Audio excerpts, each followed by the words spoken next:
हो रहा है? ठीक, इतना बात समझ में आई। अब देखिए, अब इसमें भी फ्लावर में भी मेल रिप्रोडक्टिव पार्ट होता है और फीमेल रिप्रोडक्टिव पार्ट होता है।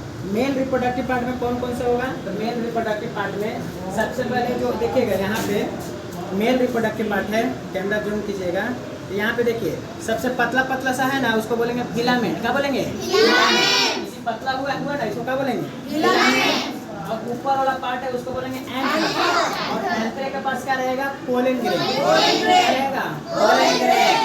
तो मेल रिप्रोडक्टिव पार्ट में 3 पार्ट्स हुआ, एक हुआ फिलामेंट, दूसरा एंथर और तीसरा पोलन ग्रेन। ठीक है, क्लियर हो गया?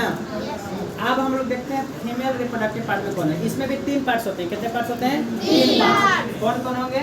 सबसे पहले अस्टिग्मा। कौन सा होता है? अस्टिग्मा ऊपर है ना, ऊपर में है आपका अस्टिग्मा। क्या है? अस्टिग्मा।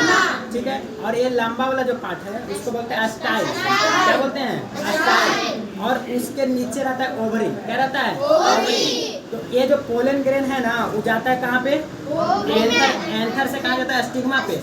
अस्टिग्मा से अस्टाइल से होते हुए कहाँ जाता है? ओवरी में। ओवरी में फर्टिलाइजेशन होता है और धीरे धीरे फ्रूट का रूप ले लेता है, हो जाए फ्रूट का निर्माण होता है। ठीक है, क्लियर हुआ सभी को? समझ में आ गया? यस या नो? एक बार फिर से शॉर्ट रिवीजन कर देते हैं। जो जिसको धरे हुए पेडिकल, जो हरा हरा पार्ट है सिपल, पूरा पार्ट जो अटैच है पूरा जिसपे थैलेमस, उसके बाद जो रेड वाला पार्ट है उसको क्या बोलेंगे?